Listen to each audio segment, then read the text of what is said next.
سلام كميت صنحفتواتن كبراتن نايزي يوتيوب channel تخاتلتي نزعلت سحارنا لكم حادثر تنواناون زيناتات كم تلوم الحزنا لكم قريبنا لنا فلما لايك شير سابسكرايب اندا قبركم كسافت سام مدبنا حابيركم ناخد صنحو بخبرن عدم ኣብዚ ሕጂ እዋን መንግስቲ ኤርትራ መደባትን ፀትን ልምዓትን ኣብ ውሽጢ ሃገር ሓያል ብዝኾነ ገስካሳትን እናካየደ ይርከብ ኣሎ። ሓይልታት ምክልኻል ኤርትራ ምስ ህዝቢ ብምትሕብባር ኣብ ዝተፈላለየ ዞባታት ናይ ኤርትራ ልምዓታዊ መደባት እናሰላሰለ እዩ ዝርከብ ዘሎ።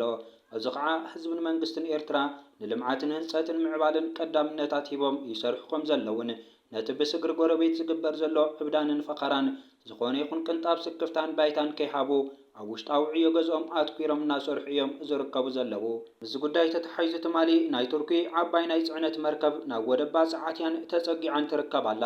እዛ ናይ ጽዕነት ዓባይ መርከብ ናይ ሃገረ ቱርኪ ምስ ህንፀትን ምዕባልን ዝተተሓዘ ኣገዳሲ መሳለጥያ ብምሓዝያ ናብ ኤርትራ ኣትያ ትርከብ ዘላ። ኣቐድመ ኣቢለን እውን ከምዚአን ዓይነት ተመሳሰልቲ ዓበይቲ መራኽብ ናይ ቻይናን ካልኦት ሃገራትን ወደብ ባፅዕ ዝኣትዋ ክኾና እንከለዋ መንግስቲ ኤርትራ ንመደባት ህንፀትን ልምዓትን ሃገር ዝውዕል ዓበይትን ከበድትን ማሽነሪታት ከራግፍ ጸኒሑን ኣሎን። እዚ ዓባይ ናይ ቱርክ መርከብ ከዓ ንህንፀትን ልምዓትን ምዕባልን ዘገድስ ኣገዳሲ ማሽነሪታትን ንጥረ ነገራትን ብምሓዝያ ኣብ ወደብ ባፅዕ ተጸጊዓ ትርከብ ዘላ። ከምቲ ክቡር ፕሬዚደንት ኢሳያስ ኣፈወርቂ ኣብ ቃለ መሕተቱ ዝገለጾ ስክፍታታትና ኣይደገለና ኢልና ከምቲ ቀደም ኣብ መኸተ ጥራይ ኣይክነትኩርን ኢና ውሽጣዊ ዓቕምታትናን ጸጋታትና ነዋሃሂድና ነካይዶ መደባት ህንፀትን ልምዓትን ሓያል ብዝኾነ ገስካሳት ክንቅጽሎ ኢና ኢሉ ነይሩ። እንሆ ከዓ ቃል ብተግባር መንግስቲ ኤርትራ ከምዚ ዓይነት ሚልዮናት ዶላራት ዝወድእ ማሽነሪታትን ካልኦት ንጥረ ነገራትን ኣብ መደባት ህንፀትን ልምዓትን ምዕባልን ኤርትራ ኣገዳስን ግደን ተራን ዘለዎ ናብ ኤርትራ እናኣተው እዩ ዝርከብ ዘሎ። ሚኒስተር ዜና ኤርትራ የማነ ገብረ መስቀል ነተብዚ ቅንያት ብተደጋጋሚ እዋን ብሰበስልጣን ስርዓት ብልጽግና ኤምባሲታቱን መራኸቢታቱን ኣቢልካ ኣብ ልዕሊ ህዝብን መንግስትን ኤርትራ ስርዓት ብልጽግና ዘካይዶ ዘሎ ምንቅስቃስ ምክንያታዊ ንምግባሩ ዝግበር ዘሎ ፉሽል ፈተነታት ዝምልከት ኣገዳሲ ምላሽን ግብረ መልስን ሂቡ ይርከብ ኣሎ። ሚኒስተር ዜና ኣቶ የማነ ገብረ መስቀል ስርዓት ብልጽግናን መራኸቢታቱን ንዝኾነ ይኹን ኣካልን ወገንን ከዳናግሩ ዝኽእሉ ኣይኮነን። ምክንያቱ እቲ ሓቅታት ተሰኒዱ ይርከብ ስለ ዘሎ ድሕሪ ምባል ነጥቢ ብነጥቢ ስርዓት ብልጽግና ኣብ ልዕልን መንግስትን ኤርትራ ዘካይዶ ዘሎ ዕቡር ፍኻራታት ተቐባልነት ከም ዘይብሉ መረዳእታታት ኣስፊሩ ይርከብ ኣሎ። ሚኒስተር ዜና ኣቶ የማነ ገብረ መስቀል ኣብ 2018 ስምምዕ ሰላም ክኽተም እንከሎ ስርዓት ብልጽግና ኣብ ሰናዳት ዝፈረሞ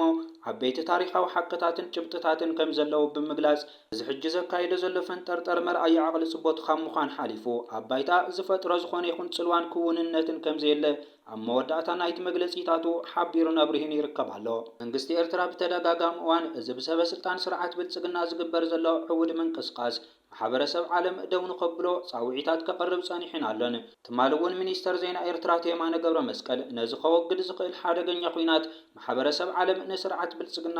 ኣህጉራዊ ቻርተራትን መትከላትን ተኸቲሉ ሉዓላውነት ሃገራት ንኽኽበር ኣብ ልዕሊኡ ጸቕጥታት ንኽገብር መልእኽትታት ኣሕሊፉ ይርከብ ኣሎ። እንተቲ ናይ ስርዓት ብልጽግና ዝግበር ዘሎ ምድንጋር ግን ኣብ ልዕሊ መንግስቲ ኤርትራን ህዝቢ ኤርትራን ዝኾነ ይኹን ዝፈጥሮ ጽልዋን ምድንጋርን ከም ዘየለ ንጹር መልእኽትታት ሓሊፉ ይርከብ ኣሎ። እዚ ሓለፈ 2 ዓመታት ዝፈከረ ስርዓት ብልጽግና ኣብዚ ሒዝናዮ ንርከብ ዘለና ሰሙናትን ቅንያትን ዝበለየን ሓዱሽ ዝመስልን ኣጀንዳ ሒዙ ተቐላቂሉ እዩ ዝርከብ ዘሎ። ብመንገዲ ኤምባሲታቱን ሰበስልጣናቱን ኣቢሉ ምስ ኤርትራ ክንዘራረብ ኢና ንደሊ ኤርትራ ምሳና ክትዘራረብ ኣብ ልዕሊያ ጸቕጥታት ክግበር ኣለዎ ዝብል ፍሹል ፈተነታት የካይድ ኣሎ። ሚኒስተር ወፃኢ ናይቲ ሃገር እውን ኤርትራ ክትሃርመኒ ትዳለላ ኤርትራ መሬተይ ሒዛ ኤርትራ ውሽጣዊ ጉዳያት ናይ ኢትዮጵያ ብምእታው ክትሃርመኒ ትዳለላ ዝብል ክስታት ይስማዕ ኣሎ። እዚ ናይ ሰበስልጣን ስርዓት ብልጽግና ናይ ነፋሒቶ ባህርያት ንማሕበረሰብ ዓለም ኣሰልቺዎ እዩ ዝርከብ ዘሎ። ስርዓት ብልጽግና ናብ ማሕበረሰብ ዓለም ዘቕርቦ ተደጋጋሚ ምሕጽንታን ጻውዒታትን ክስታትን ኣንጻር ህዝብን መንግስትን ኤርትራ ክሳብ ሕጂ ሰማዒ ክረክብ ኣይከኣለን። ምክንያቱ ጸሓታሪ ተግባራቱ ካብ ማንም ዓይኒ ሰብ ዝተኸወለ ስለ ዘይኮነ።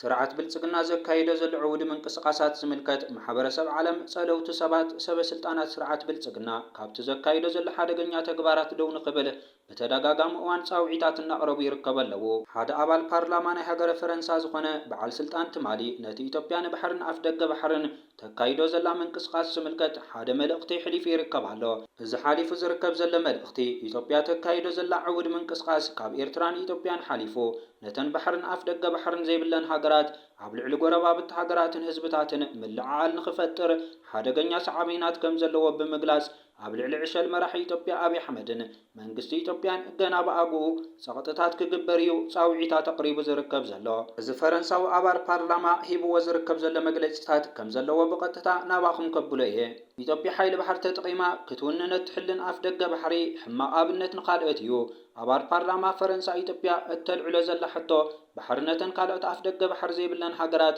ሕማቕ ኣብነት ይቕብል ኣባል ፓርላማ ፈረንሳ ሚኒስተር ራፋኤል ጉልስማን አጠንቂቁ እቲ ናይ ሕጊ ስነ ምሁር ኣባል ባይቶ ኣብ ዝሃቦ ቃል ኢትዮጵያ ሓይሊ ሃልይዋ ይሃለዋ እትገብሮ ብዘየገድስ ወታደራዊ ሓይሊ ተጠቒመ ናይ ካልኦት ሃገራት ክልል ቀይሕ ባሕርን ወደብን ክውንን እየ ኢላ ብቁልዕን ብዘይምቁራፅን ጎስጓሳት ትገብር ከም ዘላ ብምሕባር እዚ ድማ ነተን ኣፍ ደገ ባሕርን ውቅያኖስን ዘይውንና ካልኦት ሃገራት ዓለም ሕማቕ ኣብነት ብምዃን ምስ ጎረባብተን ኣብ ግጭት ከእትወን ዝዕድም ስለ ዝኾነ ፈረንሳ ኣብ ልዕሊ ስርዓት ቀዳማይ ሚኒስተር ኢትዮጵያ ኣብይ ኣሕመድን መንግስቲ ናይቲ ሃገርን ጸቕጢ ክትገብር ኣተሓሳሲቡ ሓንቲ ሃገር ናይ መሬት ኣየርን ባሕርን ሉዓላውነታ ናይ ምውሓዝ ምክልኻልን ሙሉእ መሰል ስለ ዘለዋ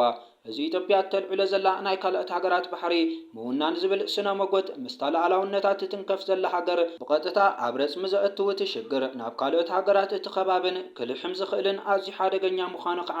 እቲ ፈረንሳዊ ኣባል ባይቶ ተሓሳሲቡ ራፋኤል ጉልስማን ቀዲሙ ኣብ ኣሜሪካ ተተኺላን ዘላ ሓወልቲ ሊበሪቲ ንፈረንሳ ክትምለሰላ ኣለዋ ዝብል ሕጋዊ ሙግት ብምልዓሉ ብህዝቢ ፈረንሳ ልዑል ተቐባልነት ክረክብ ዝበቕዐ ህቡብ ፖለቲከኛ እዩ እዚ ፈረንሳዊ ኣባል ባይቶ ብከምዚ ዓይነት መንገዲ እዩ ነዚ ስርዓት ብልጽግና ዘካየዶ ዘሎ ዕቡድ ምንቅስቃስ ደው ከብለን ኢትዮጵያ ሓይሊ ሃልዋ ይሃልዋ ብዘየገድስ ናይ ሓንቲ ሃገር ባሕርን ወደብን ክውንን የምባላ ጥራይ ገበነኛ ከም ዝገብራን ክትክሰስ ከም ዘለዋን መንግስቲ ፈረንሳ ከዓ ኣብ ልዕሊ ኢትዮጵያን ዕሸል መራሒ ናይቲ ሃገር ኣብይ ኣሕመድን ጸቕጥታቱ ክሕይል እዩ ጻውዒታት ቀሪቡ ዝርከብ ዘሎ ነበርቲ ኣዲስ ኣበባ ዝኾኑ ተጋሩ ይእሰሩ ከም ዘለዉ ካብ ኣዲስ ኣበባ ዝመጸና ሓበሬታ የመላኽት ኣብዚ ውሽጢ ሰሙናት መንነቶም ተጋሩ ዝኾኑ ወገናት ጥራሕ ካብ ጽርግያታት እናተሓፈሱ ናብ ቤት ማእሰርቲ ይዳጎኑ ከም ዘለዉ እዩ ተሓቢሩ ኤርትራውያን ዝኾኑ ዜጋታት እውን ግዳይ ዝማእሰርቲ ይኾኑ ከም ዘለዉ እዮም ምንጭታትና ወሲኾም ዝሕብሩ ነባርቲ ከተማ ዝኾኑ ምንጭታት ከም ዝገለጽዎ ተዛረብቲ ትግርኛ ተጋሩ ብፖላዊስ እናተሓደኑ ይእሰሩ ከም ዘለውን ትማሊ ጥራሕ 9 ዝኾኑ ተጋሩ ብ4 ፖላዊስ ተዓጅቦም ክውሰዱ ከም ዝተረኣዩ እዮም እቶም ምንጭታት ዝሕብሩ ሓደ ውልቀ ሰብ ካብዞም ምንጭታት ንባዕሉ እውን ብረቡዕ 10 ሕዳር ብኣቆጻጽራ ግእዝ ግዳይቲ ማእሰርቲ ከም ዝኾነን ንዝሓዝዎ ፖላዊስ ገንዘብ ከፊሉ ከም ዝወፀን ገሊጹ እቶም ወገናት መጀመርታ ምስ ተገፈፉ ኣብ ግዜያዊ መዕቆቢ ፖሊስ ጣብያ ከም ዝወሰድዎምን ኣብኡ ቅርሺ እንተኸፊሎም ከም ዝሰድዎም እንተዘይከፊሎም ድማ ናብ ማእኸላይ ምርመራ ከም ዝኸዱን እቲ ሓበሬታ የመላኽት ኣብቲ ናይ መጀመርታ ፖሊስ ጣብያ እቶም ዝሓዝዎም ፖላዊስ ገንዘብ ክፈሉ ኢሎም ከም ዝደራደርዎም እንተኸፊሎም ኣብ ውሽጢ 12 ሰዓታት ከም ዝሰድዎምን ተገሊጹ እንተዘይኮይኑ ናብቲ ማእኸላይ መመርመሪ ኣትዮም ሞባይሎም ፕሮፋይሎም ኩሉ ብምፍታሽ ዝኾነ ፖለቲካዊ ድሕረ ባይታ እንድሕር ዘይብሎም ካብ 12 ክሳብ 14 መዓልቲ ተኣሲሮም ከም ዝስደዱ እዩ እቲ መረዳእታ ዘመላኽት ካብ ኣዲስ ኣበባ ወፃኢ እውን ኣብ ካልኦት ከተማታት ኢትዮጵያ መንግስቲ ኢትዮጵያ ብዙሓት መናእሰይ እናሓፈሰ ናብ ማእኸል መሰልጠኒ ሰራዊት የእትዎም ከም ዘሎ እዩ እናተገለጸ ዝርከብ ኣብ መወዳእታ ሕብረት ኣውሮፓ ኣብ ልዕሊ ምክትል ኣዛዚ RSF ማዕቀብ ኣንቢሩ ምክትል ኣዛዚ ህጹጽ ወሃብቲ ደገፍ ዓብደራሕማን ዳጋሎ ኣብ ሱዳን ብዝፈጸሞ ገበን ብማዕቀብ ተቐጺዑ ኣሎ